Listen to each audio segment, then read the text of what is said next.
पर्यावरण शिक्षा में आज हम ऊर्जा का संरक्षण तथा वैकल्पिक स्रोत के अंतर्गत गैर वाणिज्यिक उपयोग हेतु ऊर्जा के बारे में जानेंगे। इससे पहले हमने वाणिज्यिक उपयोग हेतु वैकल्पिक स्रोतों के बारे में जाना था। अब गैर वाणिज्यिक उपयोग हेतु ऊर्जा के वैकल्पिक स्रोतों के बारे में जानेंगे, यानी फॉर नॉन कॉमर्शियल यूज़। तो सबसे पहले हम सौर ऊर्जा यानी सोलर एनर्जी के बारे में जान लें कि सौर ऊर्जा क्या है। भारत जैसे देश में जहां वर्ष के अधिक समय में प्रचंड गर्मी पड़ती है, अर्थात सूर्य का तेज प्रकाश मिलता है, सौर ऊर्जा का बहुत व्यापक उपयोग किया जा सकता है। वैसे भी वैकल्पिक ऊर्जा के रूप में स्रोत के रूप में सूर्य एक ऐसा असीमित प्रकाश भंडार है जो पृथ्वी के जन्म के साथ ही जन्मा और तब से आज तक निरंतर प्रतिक्षण अपनी 40 लाख टन हाइड्रोजन को जलाकर इतने ही टन हीलियम में परिवर्तित कर प्रकाश पुंज बना हुआ है तथा विशाल ऊर्जा उत्पन्न कर रहा है। इस विशाल ऊर्जा का कुछ भाग विकिरण द्वारा पृथ्वी पर पहुंचता है, जिसका उपयोग उपकरणों की सहायता से ताप ऊर्जा तथा विद्युत ऊर्जा के रूप में किया जा रहा है। भारत को सौर ऊर्जा 5000 ट्रिलियन किलोवाट एनर्जी प्रतिवर्ष मिल रही है, जो पूरे देश की अगली कई शताब्दियों तक की आवश्यकता से भी अधिक है। अपने देश में सौर ऊर्जा को तापीय ऊर्जा में बदलकर solar cooker, solar water heater, सौर वायु तापक, सौर हरित गृह, सौर प्रशीतक और पंपन, सौर औद्योगिक प्रक्रिया तापन आदि में काम लिया जा रहा है। विद्युत ऊर्जा के रूप में परिवर्तित कर विद्युत प्रकाश, रेडियो तथा टीवी चलाने में भी देश ने काफ़ी सफलता पाई।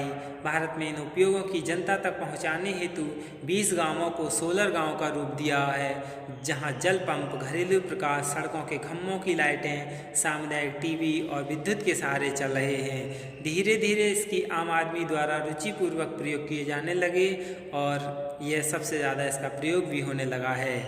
इस ऊर्जा के लाभ क्या हैं? सबसे पहले तो प्रकाश ऊर्जा का अथाह भंडार है सौर ऊर्जा। दूसरा, प्रदूषण रहित ऊर्जा है, यानी इसमें किसी भी प्रकार का कोई कार्बन उत्पन्न नहीं होता है। सौर ऊर्जा से चलने वाले उपकरण महंगे हैं और उनका प्रारंभिक व्यय भी कुछ अधिक ही है, लेकिन इसके बाद फिर कोई व्यय न होना भी कम लाभप्रद नहीं है। जैसे कि कोई इलेक्ट्रिक बाइक आ गई या इलेक्ट्रिक गाड़ी आ गई, वो क्या है, शुरू में तो महंगी मिलेगी, लेकिन उसका बाद में जब प्रयोग करते हैं तो उसमें धन की व्यय यानी खपत कम होती है।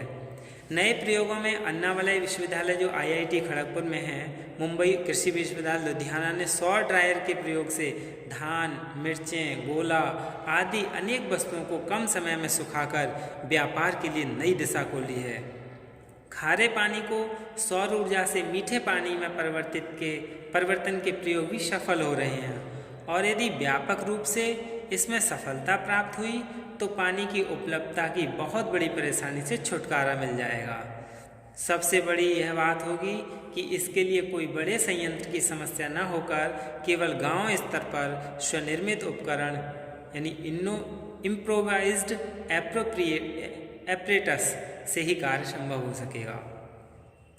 अब क्या है, लहरों से ऊर्जा, यानी ये भी गैर वाणिज्यिक ऊर्जा है। लहरों से ऊर्जा, एनर्जी फ्रॉम वेव्स।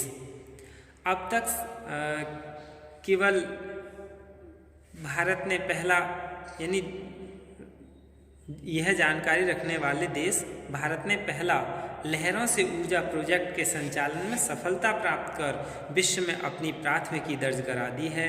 समुद्री विकास के केंद्रीय विभाग यानी union government of ocean development के तत्वाधान में समुद्री इंजीनियरिंग केंद्र IIT मद्रास के वेव एनर्जी ग्रुप ने 150 मेगावाट शक्ति के इस प्रोजेक्ट का कार्य स्टेट हार्बर इंजीनियरिंग डिपार्टमेंट यानी त्रिवेंद्रम में जो है में संपन्न किया है। इस ऊर्जा के 2 लाभ हैं। क्या? इससे कोई प्रदूषण की संभावना नहीं है और क्या लाभ है लहरों से ऊर्जा से? यह निरंतर चलने वाली थकनीय यानी थकती भी नहीं है लहरों के संचालन पर आधारित है, इसलिए इससे वर्ष पर्यंत ऊर्जा प्राप्त हो सकती है। इसके बाद पवन ऊर्जा यानी वाइंड पावर। वायु द्वारा संचालित पवन संयंत्र का उपयोग बहुत पुराना होने पर भी भारत में बहुत अधिक लोकप्रिय नहीं बना है, लेकिन जब वैकल्पिक ऊर्जा के स्रोत की बात चली है तो हम क्या है, ये भी एक अच्छा स्रोत है पवन ऊर्जा।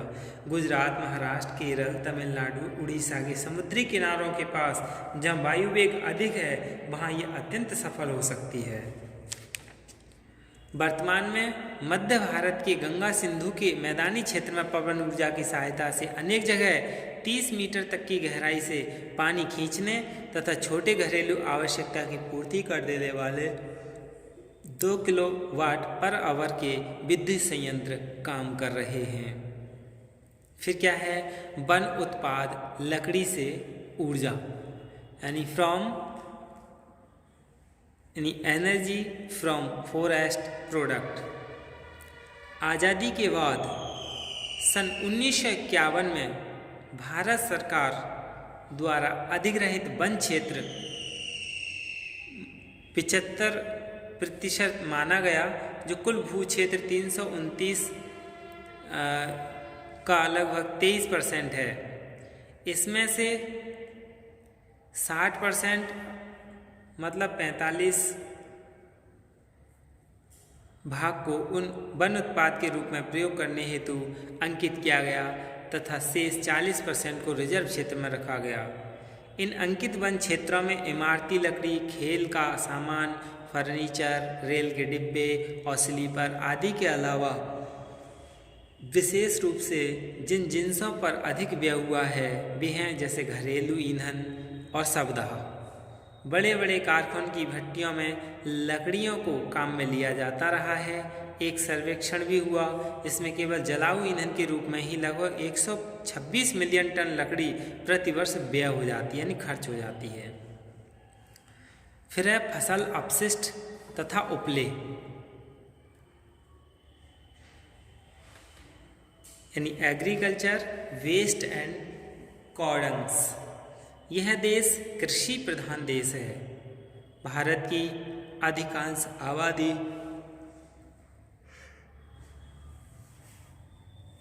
गांवों में रहती है अतः गांवों के लोग अपनी घरेलू ईंधन की आवश्यकताएं स्थानीय रूप से प्राप्त लकड़ी, फसल अपशिष्ट तथा गोबर से बने उपले से पूरा कर लेते हैं। इन तीनों चीज़ों का उपयोग क्रमशः 65%, 20% तथा 15% है, लेकिन जहाँ शहरी क्षेत्र है वहाँ यह उपयोग थोड़ा भिन्न होकर लकड़ी 68.5%, तेल तथा गैस 16.9%, उपले 8.3% और कोयला 2.3%, विद्युत कितना 0.6% और अन्य क्या 3.4% ही हैं। इन दोनों प्रकार की आबादियों में लकड़ी का उपयोग लगभग 65 से 70% है, जिसे कम करने या ना करने की चर्चा भी करी भी है। उपलों का उपयोग यदि अधिक मात्रा में मिलने से होता है, लेकिन एक बहुत अच्छा खाद है, यानी उपले क्या है, एक बहुत अच्छा खाद है जिससे कृषि उत्पादन में वृद्धि हो सकती है तथा उपलों का प्रयोग भी दूरदृष्टि से राष्ट्र हित में नहीं है। यानी जो उपले हैं वो इसकी दूरदृष्टि राष्ट्र हित में इतनी नहीं है। कृषि अवशिष्ट देश में इतनी भारी मात्रा में उपलब्ध हैं कि यदि उस पूरे का उपयोग ऊर्जा उत्पादन में किया जा सके तो एक ओर तो खेतों से बेकार संग्रहण को हटाया जा सकता है, दूसरे उसे ऊर्जा उत्पादन जैसे महत्वपूर्ण कार्य में लगाकर अनेक बहुमूल्य ऊर्जा स्रोतों को बचाया जा सकता है। यानी इसके बारे में एक रिपोर्ट भी दी है, जैसे ये जो है क्षेत्र और अपशिष्ट, जैसे कृषि उत्पादन केंद्र एग्रो प्रोसेसिंग सेंटर है, इसमें अपशिष्ट क्या है, धान के छिलके, गन्ने की खोई, सीरा यानी मोलेसिस, खोपरा छिलका यानी कोकोनट सेल, मूंगफली के छिलके, मक्का की गुल्ली और आलू तथा कॉफ़ी के बेकार का भाग इसमें प्रयोग होता है। फिर है खेत में क्या होता है, जैसे चावल के पुआल जो होते हैं जिसे प्यार बोलते हैं, कपास तथा जूट की डंडियाँ, इन सभी का अपशिष्ट में प्रयोग होता है। ऐसे ही पशुगृह, इसमें क्या होता है, उपले होते हैं, मुर्गियों की वीट होती है, इन सभी का भी हम अपशिष्ट में प्रयोग करते हैं। नगरपालिका अपशिष्ट जैसे शहरी कूड़ा, मल, औद्योगिक अपशिष्ट यानी कपड़े उद्योग अपशिष्ट, ये सभी क्या है, इसी में आते हैं। पशुधन शक्ति तथा मानव शक्ति। अपने देश भारत में पशुधन भी अत्यंत पर्याप्त संख्या में है, जिसमें क्या है, ऊंट, बैल, भैंसा, खच्चर, गधा से श्रम का कार्य लिया जाता है और ये ऊर्जा के बहुत बड़े भाग की पूर्ति करते हैं। ये खेत जोतते हैं, फसल के पकने पर उसकी घटाई करते हैं, सामान ढोते हैं और बहुत महत्वपूर्ण है।